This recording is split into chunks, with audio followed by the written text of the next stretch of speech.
Hello everyone, my name is Gaurav. जैसा कि आप सभी को पता है, हम इसके जस्ट प्रीवियस वाले लेक्चर्स के अंदर हमने चैप्टर नंबर 5 को डिस्कस किया था और चैप्टर नंबर 5 के अंदर हमने बहुत अच्छी चीजें देखी थी। क्लियर? इस तरह से हमारी जो सीरीज है, हमारी जो बुक्स है यहाँ पर वो चल रही है यहाँ पर, और बुक्स के अंदर जितने भी कंटेंट्स है हम उनको वन बाय वन डिस्कस करने वाले हैं।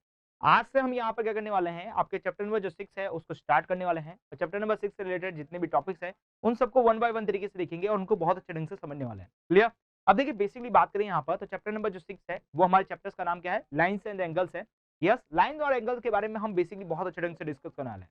देखिए इस चैप्टर्स के अंदर ओवरव्यू कि इस चैप्टर्स के अंदर हम बेसिकली क्या क्या पढ़ेंगे। तो फर्स्ट एंड फॉर हम ये देखेंगे कि लाइन और एंगल्स क्या होता है। लाइन और एंगल्स समझने से पहले हम ये देखेंगे पॉइंट्स क्या चीज होती है, प्लेन क्या चीज होती है, उसके बाद हम लाइन्स को डिस्कस करेंगे, उसके बाद एंगल को डिसाइड करेंगे, उसके बाद एंगल कैसे बनाया जा सकता है वो देखेंगे, टाइप्स ऑफ एंगल देखेंगे, और उसके बाद में जो सबसे इंपॉर्टेंट जो चीज है हमारे इस टॉपिक से रिलेटेड वो ये है कि जब भी हमारे पास दो लाइंस होती है, उस लाइन के ऊपर हम जब तीसरी लाइन को डालते हैं, तो तीसरी लाइन को डालने के बाद हमारे पास कौन कौन से एंगल्स बनते हैं और उनके एंगल्स के बीच में जो क्वेश्चंस होते हैं, जो बहुत ही मजेदार मजेदार क्वेश्चंस होते हैं, वो कैसे किए जा सकते हैं। क्लियर? तो ये सारी चीजें हम बेसिकली इस चैप्टर्स के अंदर देखने वाले हैं।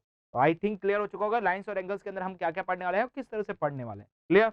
देखिए चैप्टर को स्टार्ट करते हैं। चैप्टर को स्टार्ट करने से पहले सबसे पहले हम ये देखेंगे कि चैप्टर की जो इंपॉर्टेंस है वो कहाँ पर है, डे टू डे लाइफ में यूज कहाँ पर है, प्लस इसके साथ साथ इसके जो बेसिक कंसेप्ट है वो कैसे किए जा सकते हैं, वो सारी चीजें देखने वाले हैं। क्लियर? वीडियो लेक्चर्स को स्टार्ट करें। तो देखिए यहाँ पे मैं बात करूंगा यहाँ पर, तो टॉपिक नंबर जो 1 है हमारे पास इंट्रोडक्शन से है। इंट्रोडक्शन को हम यहाँ पर देखने वाले हैं। इंट्रोडक्शन के अंदर क्या चीज है, तो देखिए सबसे पहले मैं बात करूंगा यहाँ पर एंगल्स के बारे में। यस, एंगल्स क्या चीज होती है और हम एंगल्स का यूज कहाँ पे करते हैं। तो देखिए बेसिकली बात करें एंगल्स के बारे में, तो एंगल्स का यूज आप सब जगह करते हैं। जस्ट लाइक मैं बात करूँ आपके पास, जैसे आपके पास एक रोड है जिसको आप यहाँ पर टर्न लेना चाहते हैं, तो आपका जो टर्निंग पॉइंट होता है या आप किसी भी चीज का टर्निंग पॉइंट ले लीजिए, वो सारे के सारे जितने भी टर्निंग पॉइंट होते हैं वो सारे के सारे डिफाइंड होते हैं आपके पास एंगल्स के ऊपर। एंगल्स के अकॉर्डिंग ही हम यहाँ पर हमारे जो टर्निंग पॉइंट देते हैं। जस्ट लाइक मैं बात करूँ आपकी जो बुक्स है, यस इस बुक्स के अंदर आपके पास जो कॉर्नर पॉइंट्स है, यस जो आपके पास 90 डिग्री के दिखाते हैं, वो आपके पास क्या होते हैं, सारे एंगल्स होते हैं। तो बेसिकली बात करें एंगल्स का जो यूज है वो बहुत जगह पर है। यदि आप एंगल्स को नहीं देते हैं, यदि एंगल्स डिफाइंड ही नहीं होते, तो आपके पास कहीं पे भी कोई भी चीज टर्निंग पॉइंट नहीं आती। आपकी सारी चीजें क्या चलती थी, स्ट्रेट में चलती। जस्ट लाइक मैं बात करूं इस बोर्ड के बारे में, यस इस बोर्ड के अंदर बात करें, तो इस बोर्ड के अंदर हमारे पास 4 लाइंस हैं। यस 4 लाइन सेगमेंट्स है। इन 4 लाइन सेगमेंट्स को आपने क्या कर रखा है, अलग अलग एंगल्स के साथ आपने जोड़ रखा है। जस्ट लाइक मैं बात करूं, यहाँ पर आपने 90 डिग्री देखा है, इस तरफ भी 90 दे रखा है, इधर भी 90 दे रखा है, इस तरफ भी 90 दे रखा है। इस सारे आपने एंगल्स 90 बनाने की वजह से ही यहाँ पर ये जो बोर्ड है वो फॉर्मेट हुआ। यदि यहाँ पर बोर्ड फॉर्मेट नहीं करते, तो बेसिकली बात करें तो हम यहाँ पर इसको भी स्ट्रेट लाइन के ऊपर ले जाते हैं और इनफाइनाइट स्ट्रेट लाइन बना लेते हैं। ये कभी भी आपके पास टर्निंग होकर नीचे की तरफ नहीं आता। तो आई थिंक क्लियर हो रहा होगा कि जहां कहीं भी आपको टर्निंग पॉइंट देना होता है, आप यहाँ पे क्या यूज करते हैं, एंगल्स का यूज करते हैं। ओके, तो यहाँ पे बात करें तो यहाँ पे क्या लिखा है, you are different types of angles form the by between the edges of the plane for the making the similar kinds of the models of the using the plane surface. देखिए बेसिकली बात करें तो plane surface के ऊपर आप बहुत सारे angles को बना सकते हैं। जस्ट लाइक बात करें तो हमारे पास इस तरह से एक एंगल्स बना हुआ है। देखिए एंगल्स को बनाने का तरीका क्या होता है, तो आपके पास दो रे होती है, यदि वो दोनों रे आपके पास सिंगल पॉइंट के ऊपर मीट करती है, यस क्या करें, हमारे पास दो रे है जो सिंगल पॉइंट के ऊपर मीट करती है, तो वहां से बनने वाली जो आपके पास स्ट्रक्चर्स होता है वो आपके पास क्या कहलाता है, बेसिकली एंगल्स कहलाते हैं। और आपके पास जो बात करें यहाँ पर, तो देखिए आपके पास दो रे की बात कर रहा हूँ, ना कि लाइन सेगमेंट की बात कर रहा हूँ, ना कि लाइन की बात कर रहा हूँ। रे के अंदर क्या होता है आपके पास, बेसिकली बात करें, आपके पास रे के अंदर एक पॉइंट होता है और दूसरी तरफ आपके पास क्या होता है, एरो होता है। रे के अंदर एक्चुअल में क्या होता है कि आपके पास जो लाइन होती है वो इंक्रीजिंग क्या होती है, एक सिंगल साइड के अंदर होती है, बोथ साइड इंक्रीजिंग पॉइंट नहीं होते। जस्ट लाइक देखिए यहाँ पर बात करें तो ये आपके पास रे कुछ इस तरह से इंक्रीज होती है। अब बात करें एंगल के बारे में, तो एंगल क्या चीज होती है, तो देखिए दोनों रे के बीच का बनने वाला जो आपके पास ये कर्वेचर पार्ट है, यस ये जो आर्क वाले है, इसी को हम यहाँ बोलते हैं एंगल्स। यस इसको क्या बोलते हैं, एंगल बोलते हैं। और इसके अंदर बात करूं यहाँ पर, तो ये आपके पास कहलाती है वर्टेक्स। यस आपका जो यहाँ पर मीटिंग पॉइंट होता है, ये आपके पास क्या कहलाती है, वर्टेक्स कहलाती है। क्लियर हो गया? और ये आपके पास क्या है, एक्सिस है। ये आपके पास क्या है, बेसिकली बात करें एक्सिस पॉइंट होते हैं। क्लियर? तो इस तरह से आप अपने एंगल को फॉर्म करते हैं और ये एंगल जो बनता है ये आपके पास किस में बनता है, एक प्लेन सरफेस पे बनता है। यस देखिए बात करूं यहाँ पर, तो जब आपके पास एंगल के अंदर बात करें तो एंगल आपके पास हमेशा 2D के अंदर बनेगा और आपके पास एक प्लेन सरफेस के ऊपर बनेगा।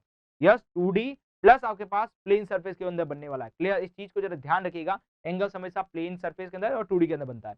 एंगल को डिनोट करने का जो तरीका होता है वो होता है आपके पास थीटा। यस बात करें यहाँ पर एंगल, आपके पास जो डिग्री होता है वो आपके पास एंगल डिफाइन करने का होता है। जस्ट लाइक मैं बात करूँ, आपके पास ये एंगल आपके पास 30 डिग्री है। यस कितना है, 30 का है, तो आपके पास इसको डिनोट करने का जो एंगल्स का डिफाइन होता है वो आपके पास होता है डिग्री। यस किसके अंदर होता है, डिग्री में होता है, या फिर बात करूं रेडियन के अंदर होता है। देखिए बेसिकली बात करें डिग्री के अंदर कैसे होता है, थीटा या आपका जो एंगल दे रखा है, इस एंगल के ऊपर जस्ट आपके पास एक छोटा सा ओ बना हुआ होता है, वो हमें डिफाइन करता है डिग्री के अंदर। या फिर मैं बात करूं रेडियन के अंदर, रेडियन के अंदर हम समझेंगे क्लास 10th 11th 12th के अंदर, यस 10th के अंदर समझेंगे, 11th के अंदर पढ़ेंगे कि रेडियन क्या चीज होती है। बेसिकली जब तक हमें नहीं पता है तब तक हम यहाँ पर ये मान के चलते हैं कि हमारे जो एंगल्स है वो हम किस में मेजर करते हैं, डिग्री के अंदर मेजर करते हैं। जस्ट लाइक देखिए ये जो डिग्री होता है ये क्या डिफाइन करता है कि आपके पास एक बेस रे, यस इस बेस रे से आपका जो दूसरी रे है वो कितना डिस्टेंस कवर कर रही है, जो एंगुलर डिस्टेंस है, यस ये जो आपके पास डिस्टेंस है, ये एंगुलर डिस्टेंस है, ये कितना एंगुलर डिस्टेंस कवर कर रही है, यही चीज हमें यहाँ पे बताती है। क्लियर समझ आ रहा है, कुछ बेसिक्स पॉइंट है ये आपके पास एंगल से रिलेटेड। यस कि आपके पास एक रे से दूसरी रे के बीच का जो एंगुलर डिस्टेंस है, यस ये जो एंगुलर डिस्टेंस है ये कितना कवर कर रही है, यही चीज हमें यहाँ पे बताती है थीटा डिग्री। क्लियर, ये थीटा हमें यही बताता है। क्लियर समझ में आ रहा है आपके पास, यहाँ पे ये जो आपके पास थीटा मतलब जो बात करिए यहाँ पे डिग्री जो है आपके पास यही बताता है कि आपके पास ये एंगुलर डिस्टेंस कितना कवर अप कर रही है। आई थिंक क्लियर हो चुका होगा कि एंगल्स क्या चीज होती है, किस तरह से बनाया जाता है, और ये आपके पास केवल और केवल क्या बनते हैं, प्लेन सरफेस के ऊपर बनाते हैं। क्लियर हो गए यहाँ पर, ओके। तो इस तरह से आपके पास ये जो चीज है वो कवर अप हो गई है। अब हम मिलेंगे हमारे अगले वीडियो लेक्चर्स के अंदर, जहां पर बेसिकली बात करें तो हम यहाँ पर पॉइंट से स्टार्ट करते हुए आगे की तरफ बढ़ते रहेंगे कि पॉइंट क्या चीज होती है, लाइन क्या होती है, रे क्या होती है, लाइन सेगमेंट क्या होती है, एंगल्स क्या चीज होती है, क्योंकि हमारे जो टॉपिक का नाम है वो लाइंस और आपके पास क्या है, एंगल है। पहले हमें ये समझना पड़ेगा कि लाइन क्या होती है। यस लाइन समझने से पहले हमें यहाँ पर पॉइंट को समझना पड़ेगा, पॉइंट के बाद लाइन सेगमेंट को, फिर रे को, फिर लाइंस को, सबको वन बाय वन तरीके से समझना पड़ेगा। तो अब हम मिलेंगे हमारे अगले वीडियो लेक्चर्स के अंदर, बेसिकली वहां पर हम बेसिकली इन सभी टॉपिक्स के बारे में वन बाय वन डिस्कस करने वाले हैं। क्लियर, तो मिलेंगे हमारे अगले वीडियो लेक्चर के साथ, तब तक आप हमारे साथ बने रहिए। Thank you for watching this video.